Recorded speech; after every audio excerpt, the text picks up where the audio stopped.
What's going on, world? AJ here. Welcome back to AJ Creative Hub. I hope you all been enjoying the Bugs Bunny birthday blowout playthrough that I've been pumping out of each episode. There's 6 episodes total. I'm pretty much releasing one every day. Sunday's an off day, so the last one will air on Monday. So they're all scheduled, ready to go for you. We played through the whole game, and it's a lot of fun. So go check that out on this channel. But welcome back to Legos. We're talking about Legos, and today we are going to be taking a look at set number 75459.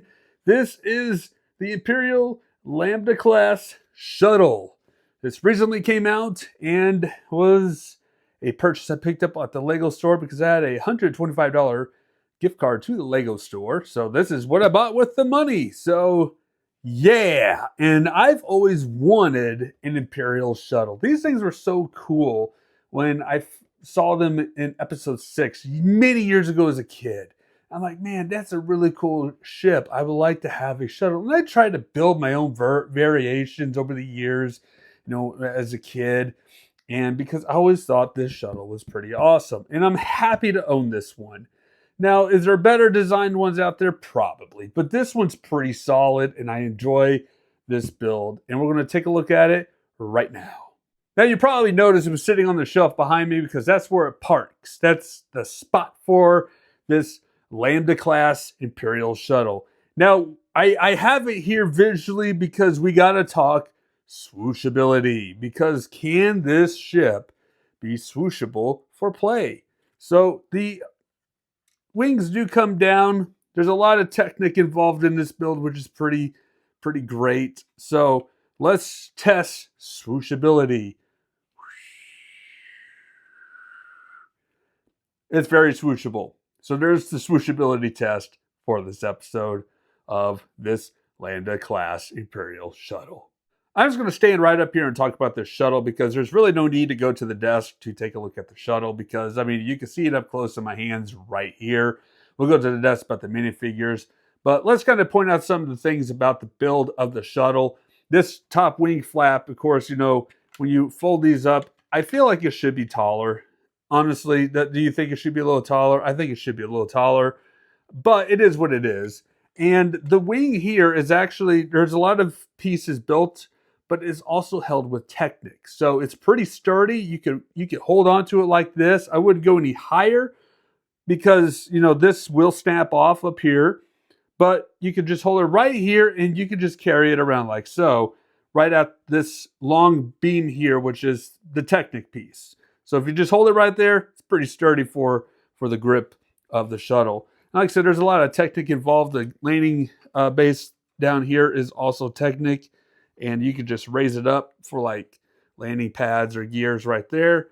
So that's pretty cool. The wings are also Technic build, so it keeps it stable and solid for movement. You do have the cannons right here for shooting these things out. The shooter piece is right there, so you just push down, it'll shoot out. And then, of course, you got these little things to represent guns. Yeah, so pretty cool. These do open up in here, and there are 2 seats per side on this ship, so you can fit one minifigure here, another one in there, and then you can flip it over. Of course, you got a couple figures sitting in there. They're not sitting in there very well. We'll take them out, but there's a couple more seats in there. Not a whole ton of room to play with that, but there's like a little open area in the middle to lay down guns, weapons, whatever you want to do. So it's pretty neat, pretty cool to just be able to just board your figures over into the sides and load up. Now, the weird part I hate about this is they mimic the entryway. It just looks weird. It's going to nothing, and it's so dumb. But if you close it up, yeah, it looks cool that way. But just, here, let's land. We'll unload the figures. Oh, wait, sorry. They're going to come out of this, and they're going to come out of the sides right there. So, it's really nothing. It's kind of an odd choice of a design for the shuttle, and I'm not a really big fan of that. But overall, the back, I forgot to talk about the back. That looks pretty solid. Design-wise, it's really neat. It's really cool. Even though the top wing here could be just a little bit taller. But overall, it's a solid design. It's a solid build for this Lambda-Class Imperial Shuttle. It's one of my favorites by far. of, well, it's the only shuttle I own. But no, in all seriousness, this is one of my favorite spaceships, I should say, in general. Well, you do have the Enterprise over there, but that's more of a display piece. Well, a lot of it's display pieces. What am I talking about? Let's go to the desk and talk about the minifigures. Now that the Lambda-Class Shuttle has landed, we're going to take a look at the minifigure, starting with the pilot. And this Imperial pilot is pretty awesome. I like the design printing of the torso. The arm sleeve on this arm is pretty cool with the Empire symbol.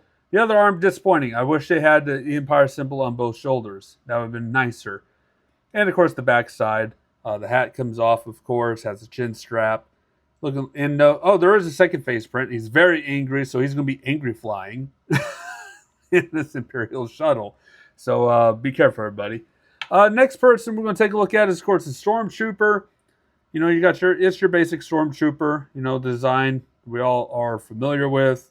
It is a female Stormtrooper by the face printing. Only one face printing for the Stormtrooper. That's it. As a blaster, your typical Stormtrooper. If you want an army build, buy sets and get a one-off Stormtrooper like this set has. So, awesome. And our next figure, of course, is Mandalorian himself. And it's the same one that we saw from the speeder bike. Nothing different on this figure. Same printing and everything. Printing on both arms, of course. Why can't we have that with the shuttle pilot? I don't understand. And, of course, the same headpiece. One facial expression that the Mandalorian always gives.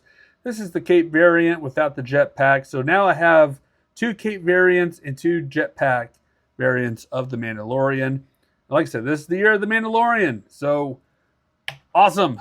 And we're going to take a look at probably from, and I say this is probably more of an exclusive figure for this set here. Dr. Pershing is the name. I'm trying to read on the box. Dr. Pershing. I don't know the doctor's name very well. I probably need to go back and watch the Mandalorian series and try to remember this guy. I remember some clips of him, but he's not very memorable to me, to be quite honest, in the whole series. But yeah, nothing special. He's got his face printing with his beard, with his glasses, his shirt, black pants. There is a secondary print back here where it's kind of a more of a serious look. This one's kind of a more of a worrisome look. So very cool. And last but not least, we got Gus Fring himself. I'm sorry, Moff Gideon. Breaking Bad over here, ladies and gentlemen. But Moff Gideon is really cool to have in my collection. I like the printing on the shirt. Is there anything on the back? Yeah, just a little bit of printing on the back. Black pants. His little mustache he has.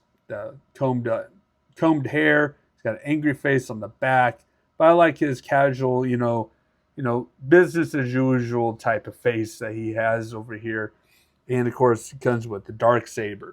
So the Darksaber is a pretty cool thing to have. It actually came with 2 Darksabers because it had extra pieces. So he has 2 Darksabers.